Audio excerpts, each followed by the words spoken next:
Hello and welcome to the KBL Walk and Talk, but today we are static. So I want to try out this Descript. So I've been meaning to do this for a while now, but I haven't got around to it because I didn't know how to use it properly. So yeah, I just want to talk about money laundering, and I'm very convinced all these big projects will always go over budget and money laundering.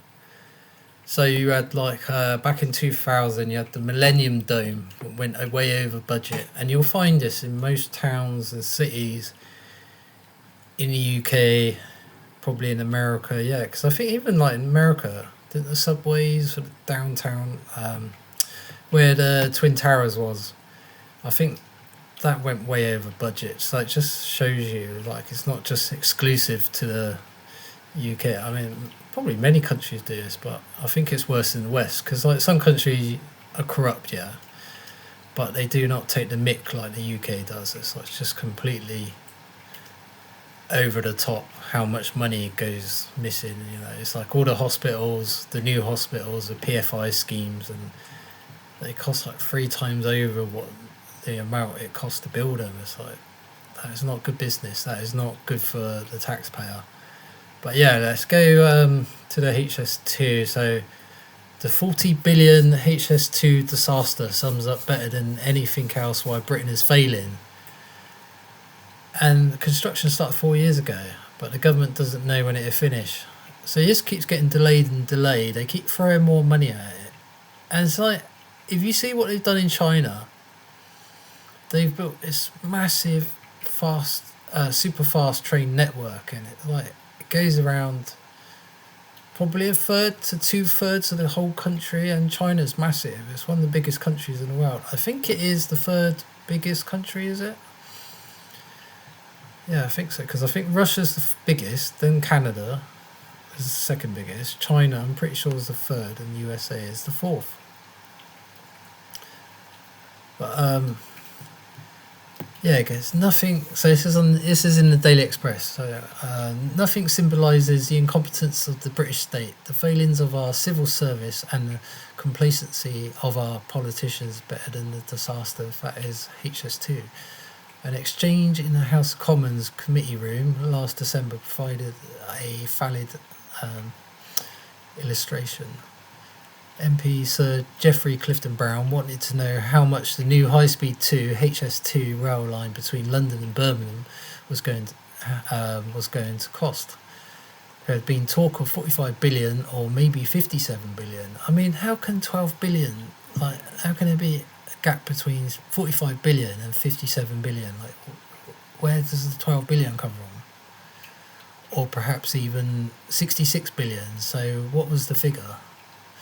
It seems a reasonable question after all. Construction began 4 years ago. So this is the thing here. You would imagine, like, any work you have done, you would sign a contract saying you agree to pay so much and they agree to do the work. So normally, if their costs go up, then that's down to them. You wouldn't say, oh, we've got to put another 10 billion because the costs gone up. You sign a contract. That company needs to provide the work. They signed the contract. It's supposed to be legally binding. So how does this keep going up? You know, I think they're not being clear with us. I think there's no transparency. It's like, does anybody ever get access to where this money's going? Like invoices, statements? No, I don't think we do we? Because it just seems to be like excuse after excuse. This money goes somewhere and then they're saying the costs have gone up. Like, these projects, you see private companies doing projects, they're so well managed, and they build a skyscraper or they build this like, say, like, where is it, Crossrail in London. I think that did go over budget, but I don't think it's as bad as this.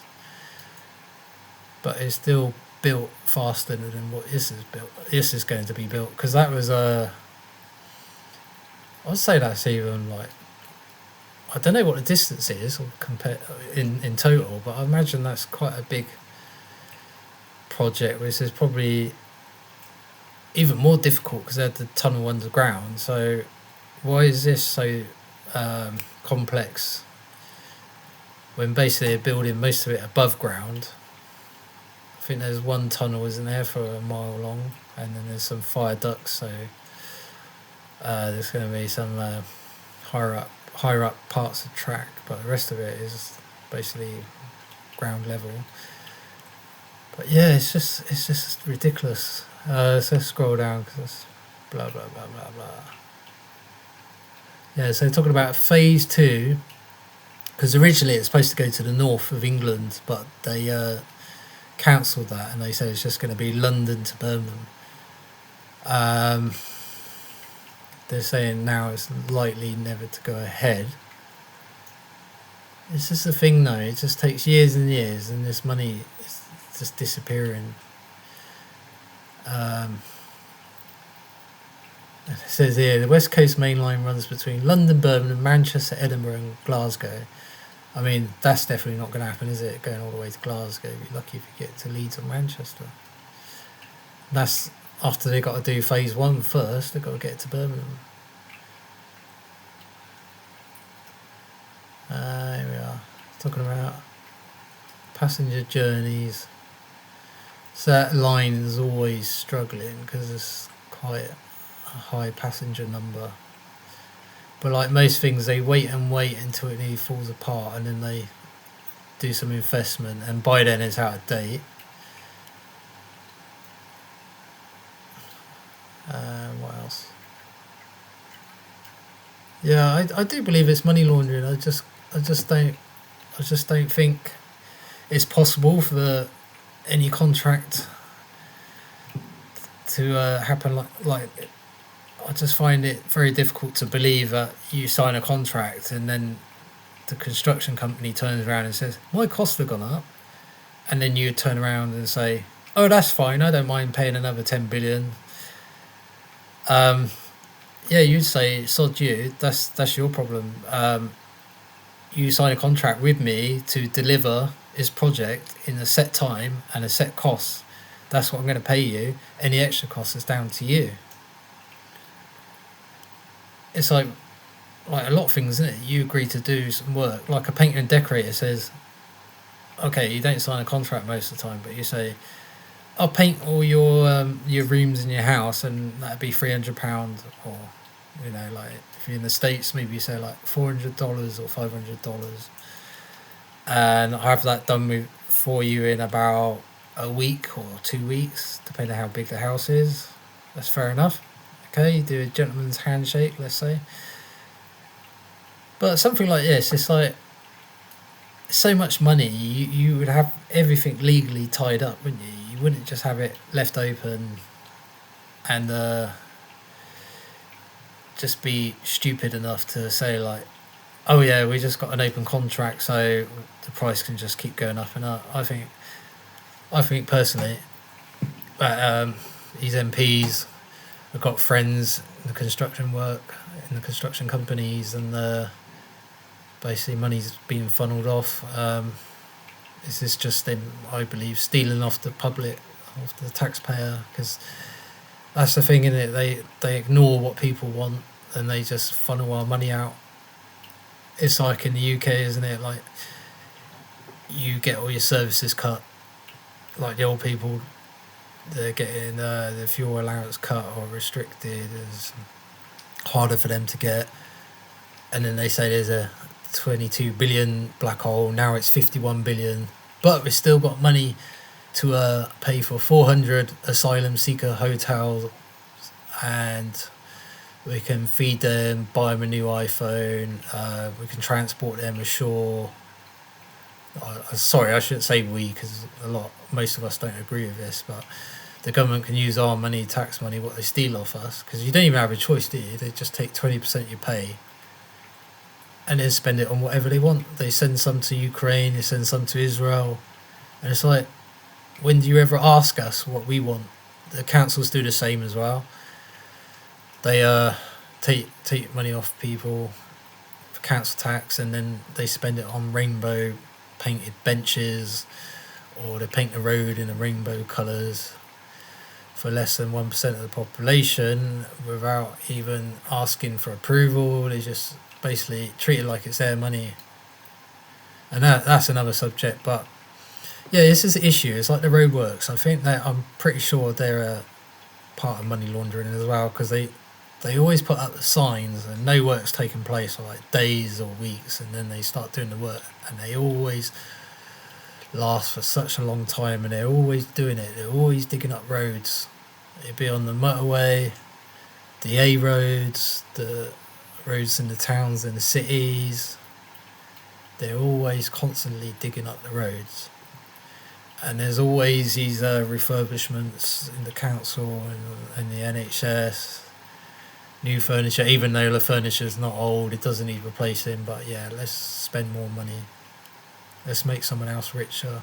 And you've seen it during the COVID stuff. They spent so much on equipment, like these masks, these surgical masks, and all these tests and everything. And some of it weren't even up to standard, but they still paid out thousands. And some of the friends of the MPs got very rich out of it.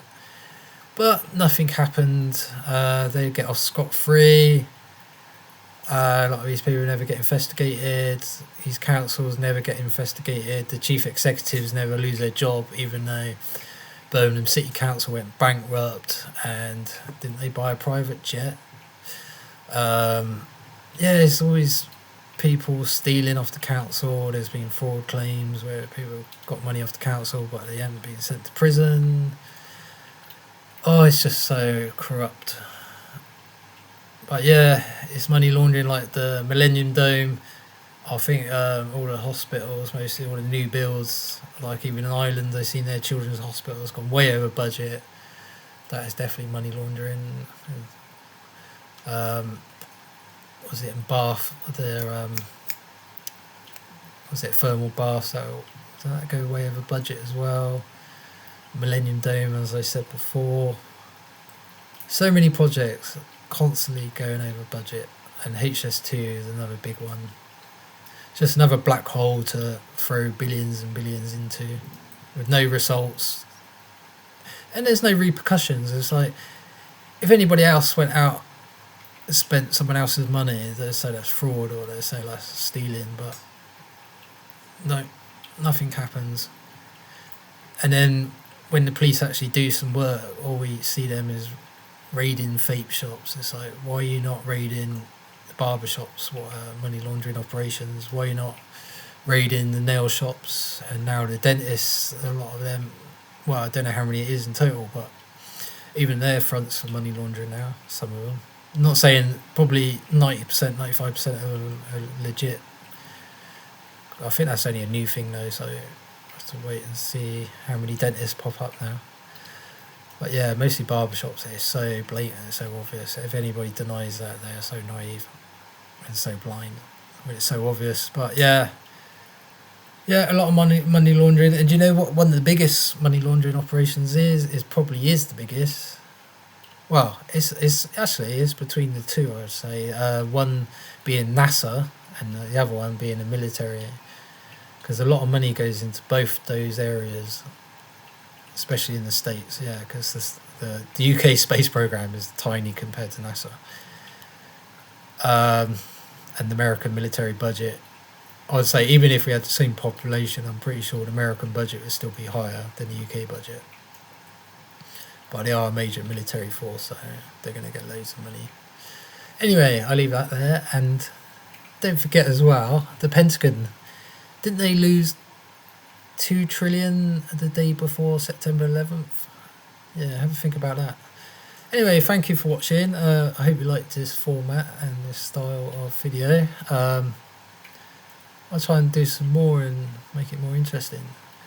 Okay, thank you for watching, good people. If you are new here, check out my other videos. I've done quite a few videos now over the last 3 months and beyond. Yeah, thank you. Please like and subscribe and share.